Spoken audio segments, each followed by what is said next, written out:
بسم اللہ الرحمن الرحیم۔ چھٹا چکر ظاہر ہے کہ طواف کے 7 چکر ہیں، ان میں چھٹا چکر جب شروع کرے گا تو اس میں بھی حجر اسود کے آگے اپنا سینہ اور دونوں ہاتھ اٹھا کے اللہ اکبر وللہ الحمد کے ساتھ استعلام کی نیت کے ساتھ اپنے چکر کا آغاز چھٹے چکر کا کرے گا۔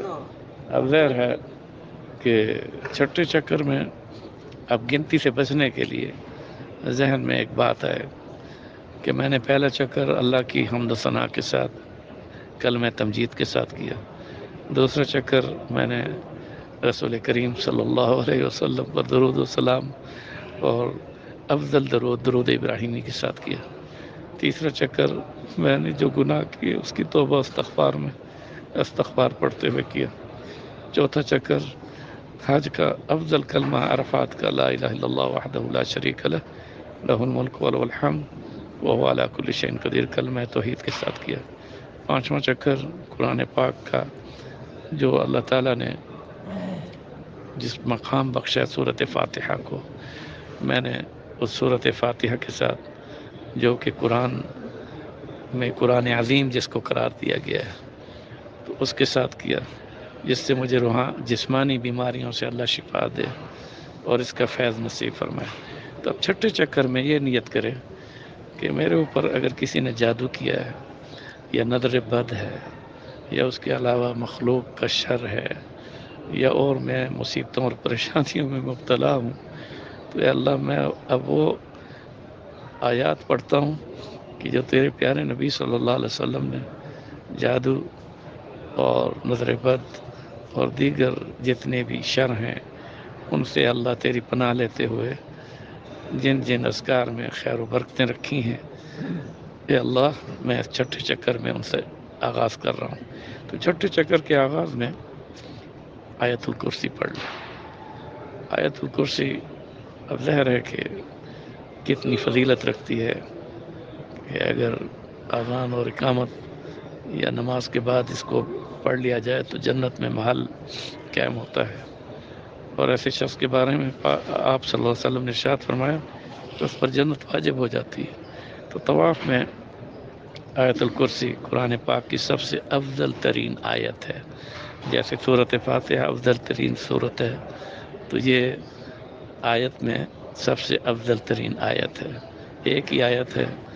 اور اس کو پڑھے۔ ظاہر ہے کہ اللہ لا الہ الا هو الحی القیوم لا تأخذه سنة ولا نوم له ما في السماوات وما في الأرض من ذا الذي يشفع عنده إلا بإذنه يعلم ما بين أيديهم وما خلفهم ولا يحيطون بشيء من علمه إلا بما شاء وسع كرسيه السماوات والأرض ولا يؤوده حفظهما وهو العلي العظيم۔ آیت الکرسی کی بڑی فضیلت ہے، اس کے ساتھ آخری 3 کل وہ 3 بار تو کم از کم پڑھ لے۔ ظاہر ہے کہ حضور صلی اللہ علیہ وسلم سونے سے پہلے پڑھ کر اپنے پورے جسم پر ہاتھ پھیرتے تھے، اور اس سے یہ ہے کہ اثرات جادو کے ہوں یا جو مخلوق کے شر کے اثرات ہیں وہ ختم ہوتے ہیں۔ اسی طرح سے چھٹے چکر میں آیت الکرسی اور آخری 3 کل، اور ان آخری 3 کلوں کے ساتھ اگر اعوذ بکلمات اللہ التامات من شر ما خلق یہ بھی 3 مرتبہ پڑھ لے، بسم اللہ الذی لا یضر مع اسمہ شیء فی الارض ولا فی السماء وهو السمیع العلیم۔ اس کے علاوہ دعائے انس پڑھ لے جو کہ آپ صلی اللہ علیہ وسلم نے حضرت انس رضی اللہ تعالیٰ عنہ کو تعلیم فرمائی، بسم اللہ علی نفسی و دینی، بسم اللہ علی اہلی و مالی و ولدی، بسم اللہ علی ما اعطانی اللہ ربی لا اشرک بی شیئا، اللہ اکبر اللہ اکبر اللہ اکبر اعز و اجل و اعظم ما اخاف و احذر عز جارک وجل ثناؤک ولا الہ غیرک اللہم انی اعوذ بک من شر نفسی ومن شر كل شيطان مريض ومن شر كل جبار عنيد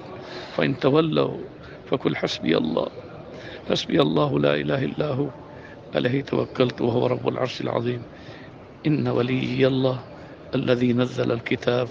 وهو يتولى الصالحين۔ اسی طرح دعائے ابو دردہ پڑھ لیں، یعنی اللہم انت ربی لا الہ الا انت علیک توکلت وانت رب العرش الکریم ما شاء اللہ کان وما لم یشأ لم یکن ولا حول ولا قوة الا باللہ العلی العظیم اعلم ان اللہ على كل شيء قدیر وان اللہ قد احاط بكل شيء علما اللهم انی اعوذ بک من شر نفسی ومن شر كل دابة انت آخذ بناصیتها ان ربی علی صراط مستقیم۔ اسی طرح سے اور دعائیں بھی پڑھے، اور رکن جمانی پر ربنا آتنا فی الدنیا حسنہ وفی الآخرۃ حسنۃ وقنا عذاب النار وادخلنا الجنۃ مع الابرار یا عزیز یا غفار یا رب العالمین۔ پھر اس کے بعد خصوصی دعاؤں کے ساتھ اپنے لیے دعائیں بھی کریں، مجھے بھی اپنے دعاؤں میں یاد رکھے، ہماری اولاد کے لیے، ہمارے یعنی بیوی بچوں کے لیے، والدین کے لیے، بہنوں بھائیوں کے لیے، سب کے لیے۔ پھر حجر اسود پر اس کا یہ چھٹا چکر مکمل ہوگا۔ وصلی اللہ تعالی علی رسول محمد وعلی آلہ وصحبہ اجمعین برحمتک یا ارحم الراحمین۔